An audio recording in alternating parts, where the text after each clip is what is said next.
The fox's words hung in the air, a tantalizing poison. A way to profit from 100 barrels of honey while only having enough acorns to buy one. The magical contract in his paw seemed to hum with impossible power.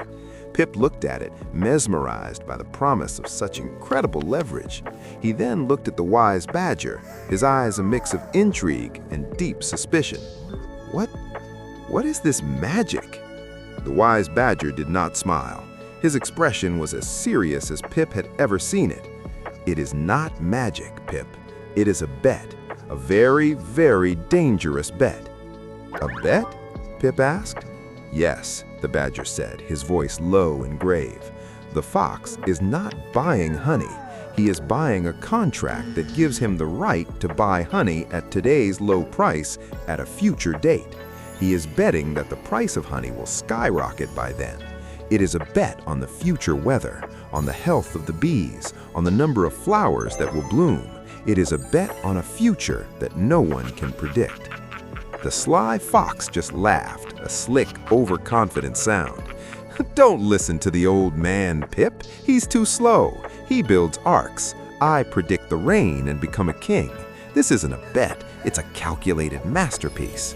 He explained that his magic contract cost him only a tiny fraction of the value of the honey it controlled.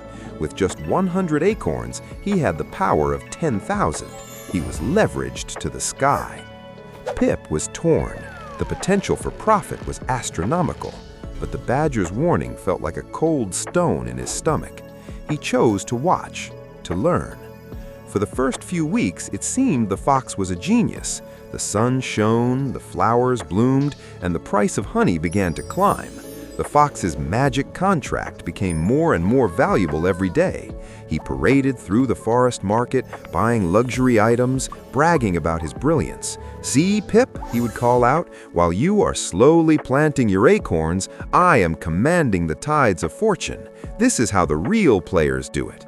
He took out another loan, buying even more of the magical contracts, doubling down on his bet that the price would continue to rise.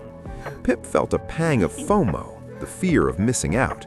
Was he being too cautious? Was the badger's wisdom outdated? He brought his concerns to the wise badger. The badger simply pointed to the contract. Every bet has an expiration date, Pip, and the weather can change in an instant. And then it did.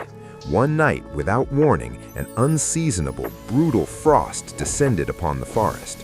A silent silver frost that crept across the meadows and blanketed the blooming flowers in a layer of deadly ice. By morning, the great flower fields, the source of all the forest's honey, were ruined. The honey harvest was gone.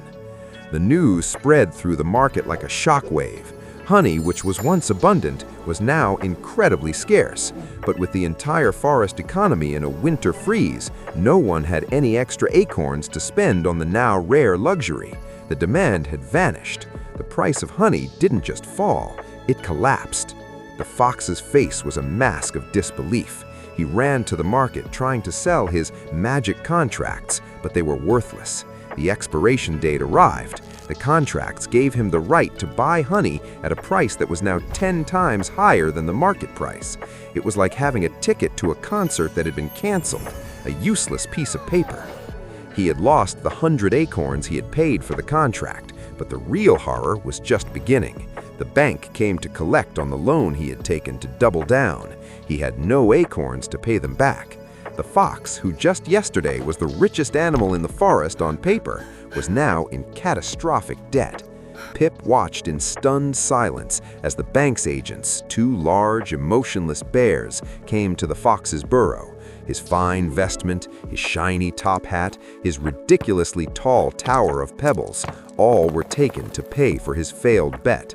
He hadn't just lost everything he had lost more than everything. He was ruined.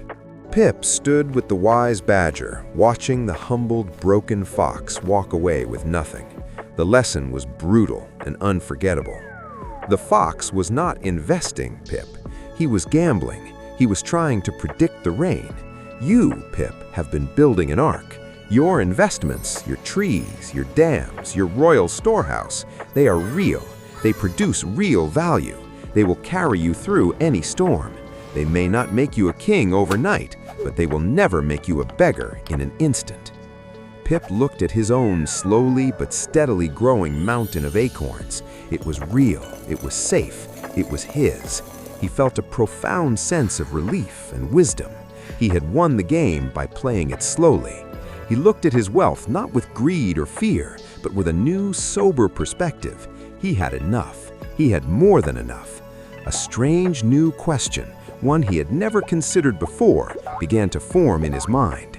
He turned to the badger, his voice filled not with curiosity, but with a deep philosophical wonder.